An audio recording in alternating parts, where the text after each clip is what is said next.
स्वागत है story universe में। अपनी अपनी सीमा, जसवंत सिंह वृद्धि। पंजाबी कहानी। बाहर का गेट खोलकर फूलों और लताओं के पास से होता हुआ जब मैं आंगन में पहुंचता हूं, दरश्शी का गुलाबी चेहरा मधुर मुस्कान के साथ मेरा स्वागत करता है। इस वक्त या तो वह घर की सफाई करने में लगी होती है या सीने पिरोने के काम में। लगता है जैसे काम के बिना उसका जीवन सार्थक न हो सकता हो। वह कोई भी काम कर रही हो, मुझे देखते ही उसे सभी काम भूल जाते हैं, जैसे वह सुबह से मेरा ही इंतजार कर रही हो। जिंदगी का हर पल मेरे ऊपर न्योछावार करने के लिए वह तैयार हो जाती है।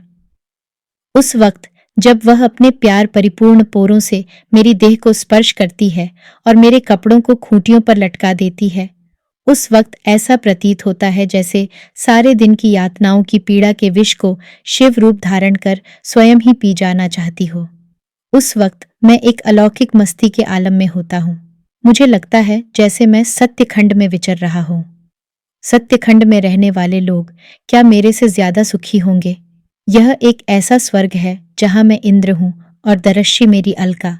मुस्कराते फूल और दरश्शी मेरी अलका। पर पिछले कुछ अरसे से दरश्शी मुझसे मेरा यह स्वर्ग छीन लेना चाहती है। शाम की चाय उधेड़बुन में ही खत्म हो जाती है। इससे पहले कि मैं उसको सारे दिन के अपने रोजनामचे में से कोई दिलचस्प बात सुनाऊं, वह पहले ही अपनी बात सुनाने के लिए तैयार होती है। बहुत सी इधर उधर की बातों की भूमिका के बाद वह कहती है, वह है ना आपके दोस्त सब्भरवाल की पत्नी कीर्ति। हाँ, क्या हुआ कीर्ति को? उसको भी स्कूल में सर्विस मिल गई है। अच्छा, बहुत बुरा हुआ। मैं जैसे खींचता हुआ कहता हूं। बुरा क्यों हुआ?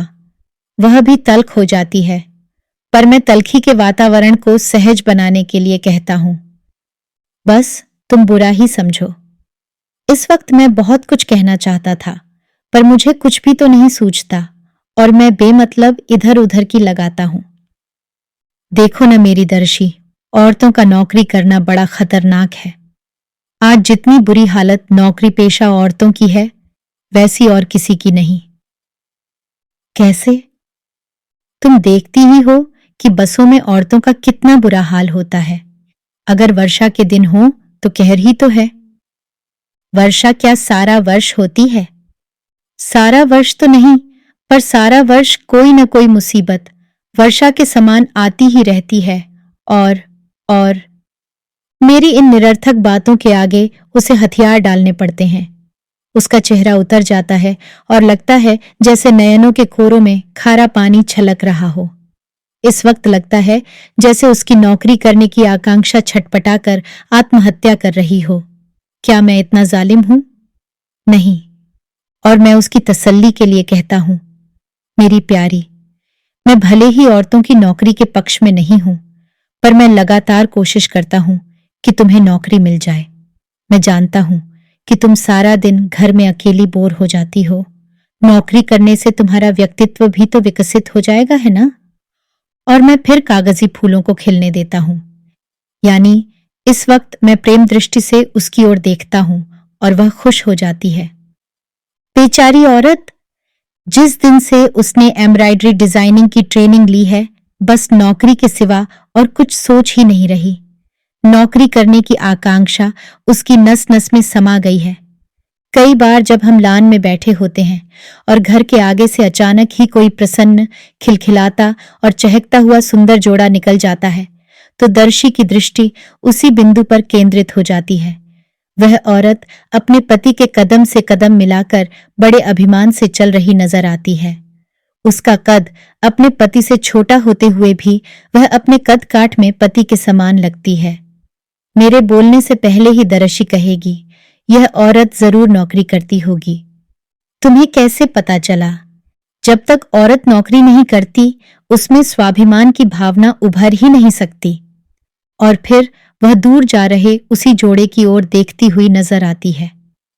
मैं कल्पना में ही अनुभव करता हूं जैसे वे दूर जाने वाले पति पत्नी मैं और दर्शी हों।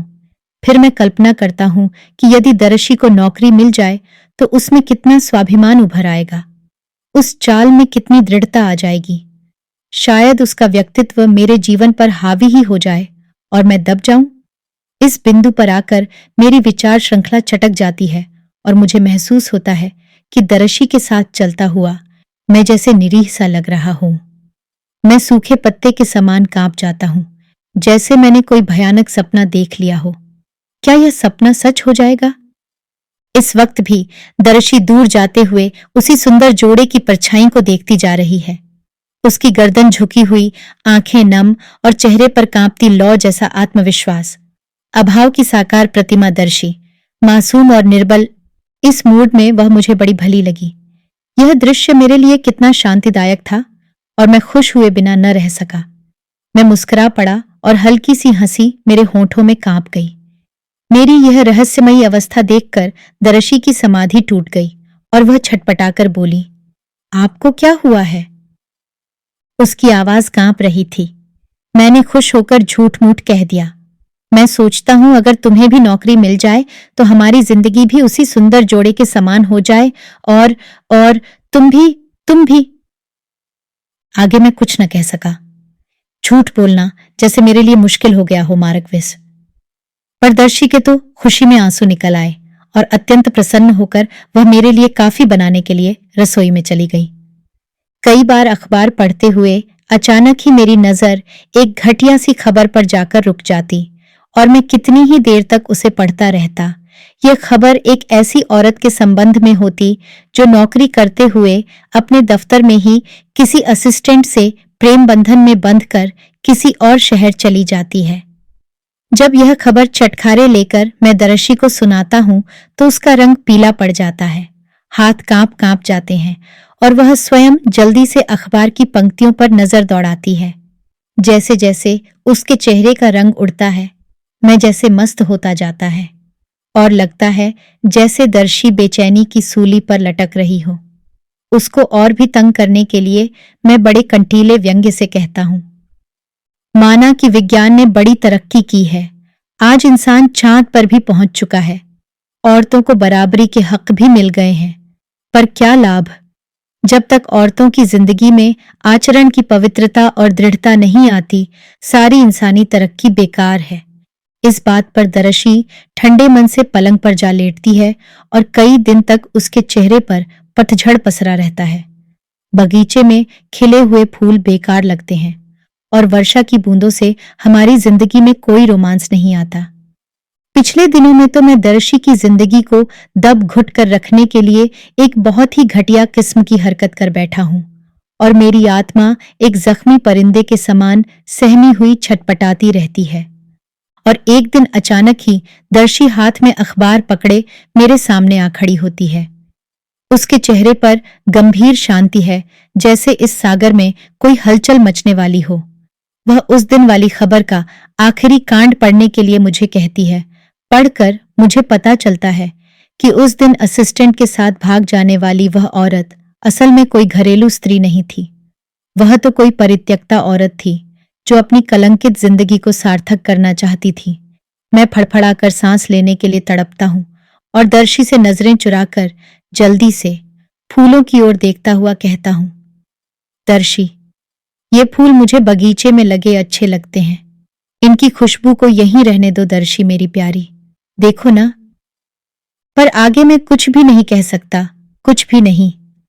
दर्शी अभी तक मेरे सामने खड़ी है और मेरी दलीलों के सारे हथियार कुंद कर देना चाहती है। मैं मन ही मन सोचता हूं कि वह औरत स्वाधीन होकर जरूर एक दिन मेरे मुकाबले में खड़ी हो जाएगी, अपने आप को मुझसे उत्तम समझेगी। मैं फिर उससे नजरें बचा रहा हूं, पर वह हर बार मेरी नजरों को पकड़ लेती है। कल मैं एम्प्लॉयमेंट एक्सचेंज गई थी। तुम? मैं कांप गया।